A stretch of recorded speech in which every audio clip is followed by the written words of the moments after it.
அனைவருக்கும் வணக்கம். பத்மாவதி கிச்சன் சேனலுக்கு உங்களை அன்புடன் வரவேற்கிறேன். நம்மளுடைய சேனலில் எளிமையான கோயில் வழிபாடு, தாந்திரிக பரிகாரம் தான் போடுறோங்க. இந்த சேனலை சப்ஸ்கிரைப் பண்ணி வச்சுங்க. பக்கத்தில் இருக்க பெல் பட்டனை கிளிக் பண்ணி வச்சுங்க. நாங்கள் போடுற ஒவ்வொரு வீடியோ உங்களுக்கு உடனுக்குடன் அப்டேட் ஆகிட்டு இருக்கும். வாங்க வீடியோக்குள்ளே போகலாம்.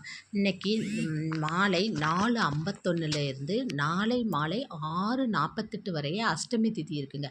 இந்த அஷ்டமி நாளில் நம்ம பைரவரை வழிபடும் போது நமக்கு கடன் தொல்லைகள் இருந்தால் அந்த கடன்கிற விஷயமே காணாமல் போகிற அளவுக்கு நம்ம வாழ்க்கையில் ஒரு சுபிட்சமான நிலை ஏற்படுங்க. அது மாத்திரம் இல்லை, பொதுவாகவே இந்த பைரவர் யாருன்னு பார்த்தீங்கன்னா சிவபெருமானோட இன்னொரு அவதாரம் தான் பைரவர். அதாவது சனி பகவானுடைய குரு கூட இந்த பைரவர் தான். நம்ம பைரவரை வணங்கும் போது நமக்கு வாழ்க்கையில் எந்த விதமான எதிரிகளும் இருக்க மாட்டாங்க. அது மாத்திரம் இல்லை, நம்ம தொழில் வளர்ச்சி நல்லா இருக்கும். மறைமுகம் நேர்முக எதிரிகள் நம்ம வாழ்க்கையில் நம்ம விலகிடுவாங்க. அது மாத்திரம் இல்லை, பைரவரை நம்ம வழிபட நமக்கு வாழ்க்கையில் உயர்வு நிலை ஏற்படுங்க. அதுவும் மாதத்தில் 2 அஷ்டமி வருங்க. ஒன்று வளர்பிறை அஷ்டமி, இன்னொன்று தேய்பிறை அஷ்டமி. அதுவும் தேய்பிறை அஷ்டமியில் நம்ம பைரவரை அதுவும் நம்ம நெய் தீபம் ஏற்றி இல்லைன்னா நல்லெண்ணெய் தீபம் ஏற்றி அவரை வழிபாடு செய்யும்போது நமக்கு சகல வித நன்மைகளும் கிடைக்குங்க. இது எப்படி வழிபாடு செய்யணும்னு பார்த்தீங்கன்னா, முக்கியமாக நீங்கள் கோயிலில் போய் தான் இந்த வழிபாடு செய்யணும். பொதுவாகவே எல்லா சிவன் கோயில்லையும் பைரவர் இருப்பார்.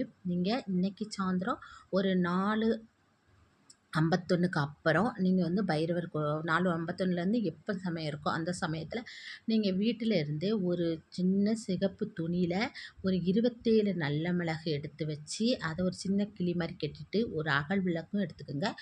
நல்லெண்ணெய் எடுத்துக்கோங்க. முக்கியமாக எடுத்துகிட்டு வீட்டிலே இருந்துட்டு அவருக்கு பிடிச்ச ஏதாவது தயிர் சாதம் செஞ்சு கொடுக்கலாம், இல்லைன்னா வடை செஞ்சு அபிஷேகத்து அதுக்கு கொடுக்கலாம். நெய்வேத்தியத்துக்கு எது முடியுதோ அதை செஞ்சு கொடுங்க. நீங்கள் இங்கேருந்தே எல்லா பொருளையும் எடுத்துகிட்டு போய் கோயிலில் போய் நீங்கள் அவருக்கு செவ்வரளி மாலை சாத்திட்டு நீங்கள் அவருக்கு பிடிச்ச ஏதாவது வடை இல்லைன்னா தயிர் சாதம் ஏதேனும் கொண்டு போயிருப்பீங்களா, அதை நெய்வேத்தியமாக கொடுங்க. கொடுத்துட்டு நீங்கள் அந்த கொண்டு போன அந்த அகல் விளக்கில் மஞ்சள் குங்குமம்லாம் வச்சுட்டு அதன் நடுக்க அந்த சிவப்பு துணியில் வச்சுருக்கீங்களா 27 மிளகு, அதை நல்ல ஒரு இது மாதிரி துணி வச்சு சிகப்பு நூல் வச்சே கட்டிக்கிட்டு அதை அந்த அகல்குள்ளே வச்சு நல்லெண்ணெய் ஊற்றி அவருக்கு தீபம் ஏற்றி மனசார வழிபாடு செய்யுங்க.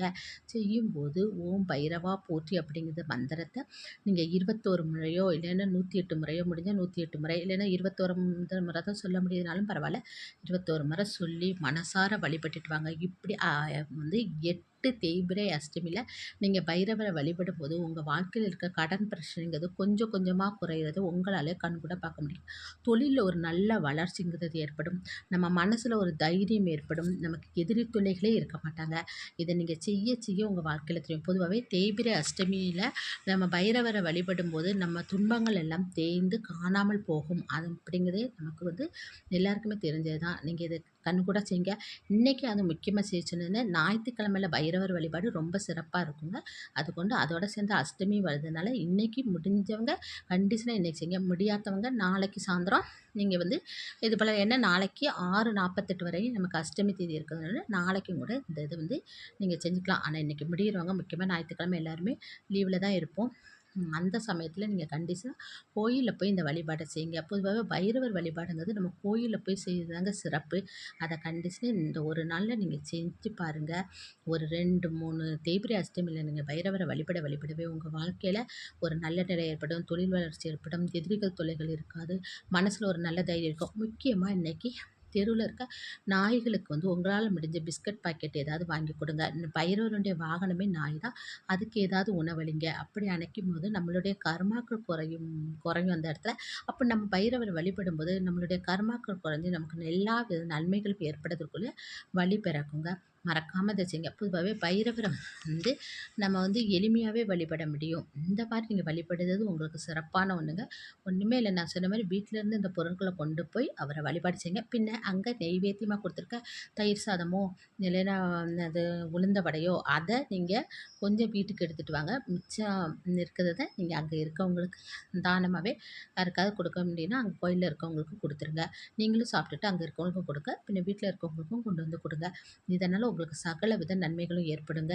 நான் சொல்றேன்னு இல்லாம, நீங்க செஞ்சு பாருங்க. செய்ய செய்ய தாங்க நமக்கு சில விஷயங்கள் கண்ணுக்கு புலப்படும். இதெல்லாம் சின்ன ஒரு விஷயங்கள் தான். இந்த மாரி கோயில்ல போய் எளிமையாவே நீங்க வழிபட்டுட்டு வரலாம்.